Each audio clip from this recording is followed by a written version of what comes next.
So we continue to say that things are hard, but man must live. And one of the things that everybody I know, if you don't have it yet, is on your heart to have, you're planning towards it, is to own a place you can comfortably, boldly say it's your home. But doing that can be, very stressful, but it also takes a lot of money. Thankfully, Multi TV is launching the Habitat Fair today. It brings together homeowners, prospective homeowners, firms, and professionals in the housing and construction sectors. So you get all in one, you get all the advice, all the solution. And ahead of that launch today, I'm speaking to Sami Amagaibo. He's the Executive Director of the Ghana Real Estate Developers Association. And Sami, good morning to you. Thank you for being here. Good morning. My scenario is just simple. I have a piece of land and I want to develop it. Forget about registering the land, making sure the land is yours. And how do I get a building on that land? First of all, you will need the services of an architect. The architect will sit with you. Definitely you have some design concept in your head, except that you are not a professional to put it on paper. So you have this engagement with the architect who will probe into your requirements. You tell him all that you need for the building. If it is for private dwelling, if it is for commercial use, you give him all these details. And then he will prepare a brief. The brief is the points that you give to him. And then based on the brief, he will go and sit down and design to ensure that all your requirements are met in the drawing. Okay. And then there are two professionals that are needed at the design stage. That is the architect and the structural engineer. After the architect has done the design, you need a structural engineer to ensure that the design that the architect has put down is possible to erect. Because sometimes you have these wild ideas of certain designs that you think you want, but structurally some of them are not practical. Okay. So it is the structural engineer's duty to make that assessment and confirm that this is possible and that is not possible. Okay, but all these come at a certain fee? Definitely, it has. Okay. And it is important that you use the professionals as well. It's rather unfortunate that a lot of our prospective homeowners are consulting draftsmen, thinking that there are architects. People called contractors. Are they, are they people who are supposed to be building houses? Yes. Okay. A contractor will not necessarily be a professional. It could be a firm. When they say a contractor, it means that there's a firm. But the firm must engage the professionals. I hope you understand the difference. And then, like I said, you need the key professional like the structural engineer and the architect to get... Okay, so my question, where do you find them? Where do you find an architect and a structural engineer? I think they are available. Some of them advertise themselves as much as possible. But we have an association of building contractors also available that if you don't have any direct access to any of these professionals, maybe if you call on them, they'll be able to link you to somebody. Okay. And then especially architects, they are all over the place. And there's a good link between architects and contractors. Because the architects usually do the designs, they themselves have links with contractors that they work with. So after they have done the brief with you and have brought the design to bear, they normally connect you to a contractor who will execute the construction itself for you. At what point is the work of the architects over? Strangely enough, the architect will have to be with you almost throughout. Yes, because he does the design, and it is incumbent on him to ensure that the design is also effected on the ground. And so in most cases, they have their pre-contract service to you, that is to do with the design. And then they have the post-contract service, that is during the construction, up to when the project is handed over to you. In actual fact, that will be the perfect arrangement. Okay. So do you have to ensure that there's some sort of agreement, something on paper, so that he sticks with you? Definitely. Till the building is complete? Yes, that is important. But it is not always the case that the pre-contract arrangement goes into the post-contract. Sometimes you have the services of an architect whose duty ends at the pre-contract. That is, he gets the design done for you. But what is your professional advice? The best will be to take him through it up to the point where he hands over to you. Okay. That will be the best. But there are sometimes contractual problems that come in projects. And for that matter, you may not necessarily have to go through it, and then you have to terminate maybe the architect's contract with you and engage a different professional to continue with the post-contract service as well. Okay. So who does the real building and who contracts that person? Normally, real buildings are done by the contractors. I want to emphatically make this clear. Sometimes architects have become themselves contractors and they take it upon themselves after designing a project and want to construct. Please, the difference is clear. A contractor or the professional like a building technologist is a different profession from the architect. So the architect cannot assume to know the duty of the contractor. There are two different roles here.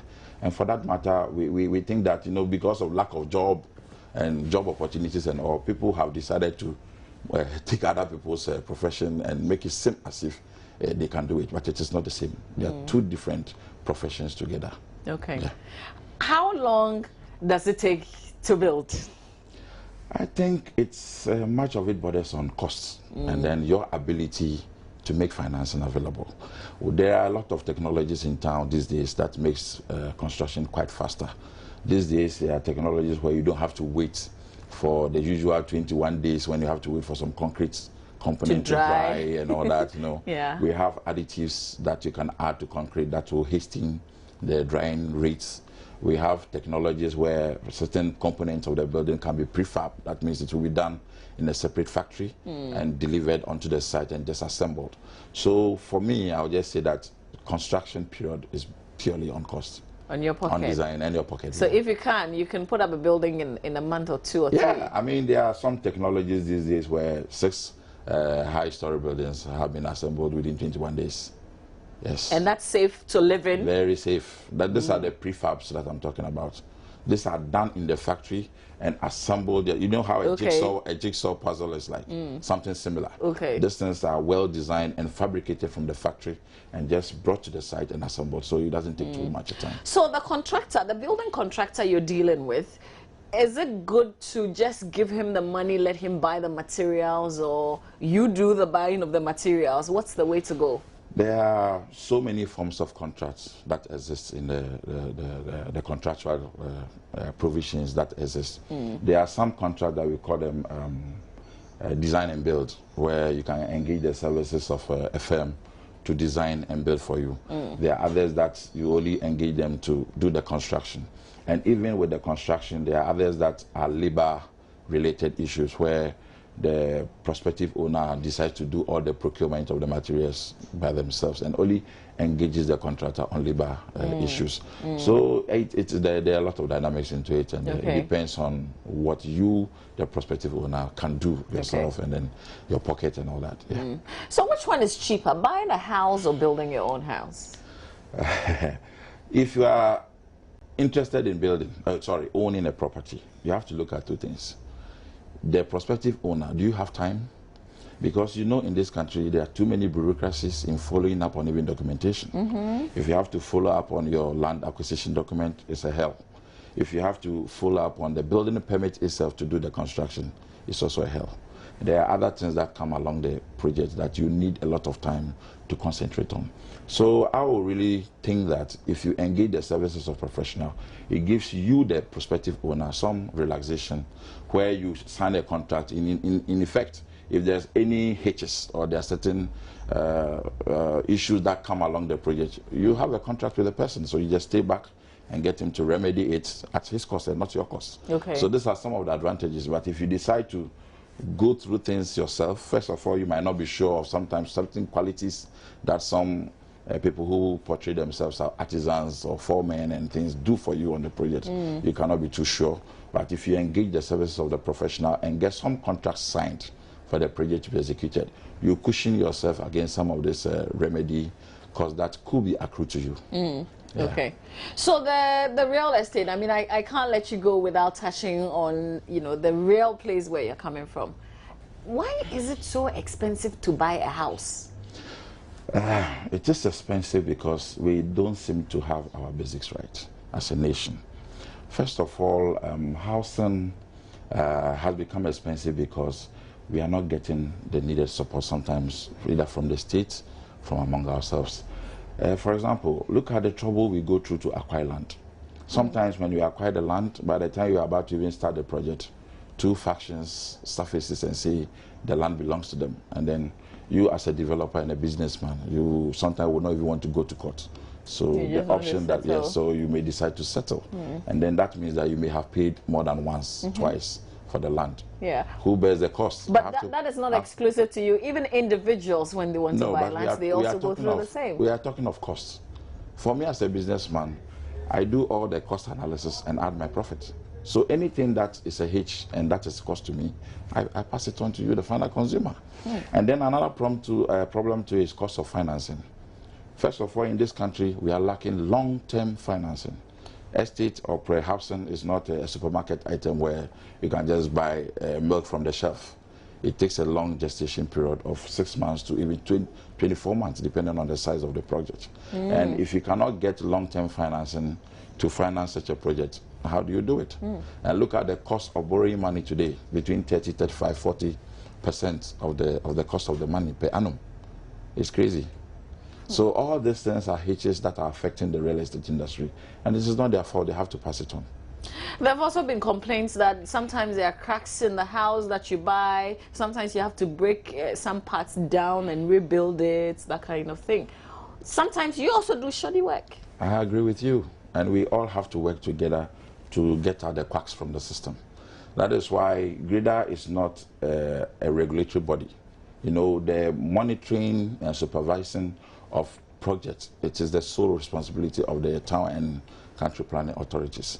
GRIDA as an association only oversees and advises our members and prompts them and ensures that they work within the codes and standards that are there. But the actual supervision and ensuring that houses or buildings are built to safety and quality and all is the sole responsibility of the town and country planning authority. So let's say they are not doing their work very well. Yeah. Which one would be, I think I asked you this before, but I want to ask you because I want you to be more specific. What's your advice to me, your friend, and an individual? Should I concentrate on buying the house or building it? There are two things that I want to draw your attention to before I try to answer. I thought I would get just a yes or a no. No, it's not a straightforward yes and no. If you decide to build yourself, first of all, ask you, why are you building? Have you seen that around town we have a lot of slums and improper development going on? But if you decide to buy from, say, a real estate developer, there are so many things that because you are paying a bit more, you get in addition to the house. If you decide to buy your own land somewhere which is a little bit out of town, you cannot send water to your own land by yourself. You cannot send electricity to your own land by yourself. You know these problems. But if you buy from a real estate developer, most of the cases we try to send all these amenities to the land. Okay, so you benefit from that. But if you decide to do all this alone, I'm sure you cannot foot the cost of sending infrastructure. I thought it would go in my favor, but I see that buy from a real estate developer. I see that you've taken advantage of me, so no problem.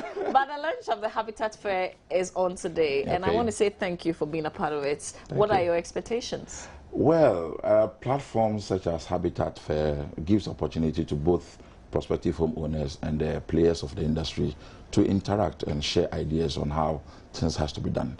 So I guess it's just perfect that you guys are striving in spite of all the challenges that go with some of the organization of these fairs, and that you are giving a platform to both parties to interact and share ideas on how to get their houses and their aspirations. Yeah, I am looking forward to funding opportunities.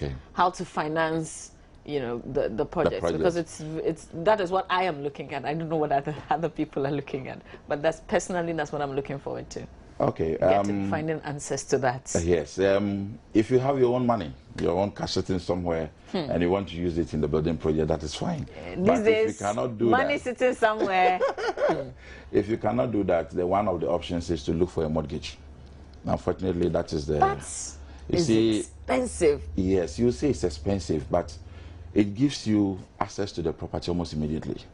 If you decide to build on your own, because you don't have all the capital sitting there, it might probably take 15 years or 20 years to complete your own house. And in doing that, what are you doing? You are still paying rent, whilst you are financing your construction. But with mortgage, you can take over the property today. As soon as you sign onto it, get access into it, then whatever you used to be paying rent, you use it to pay for the servicing of the mortgage, which will assure you ownership at least over a period of say 20 and 25 years. But if you have your own land, can you also get an agreement like that that is sort of like a mortgage for an estate developer to develop it for you? Yes. Okay. Nowadays, the mortgage companies have realized that most of the established real estate developers are unable to meet the market or the demand for houses for mortgage clients. So they have come with these packages where, so far as you have a land which is registered and you have a title to it, mortgage companies will be willing to give you the money to do the construction. They will not give the money to you directly. Yeah, but they will give it to a proper building contractor, third-party contractor, to ensure that at least the money goes into the construction of the house. And That's reassuring. I think it's good. Yes, it's good. Okay. Yeah. All right. Thank you so much for your time this morning. We'll see you at the lunch. Thank you. It's a pleasure. All right. So I've been speaking to the Executive Director of the Ghana Real Estate Developers Association, Sami Amegaibo. Up next,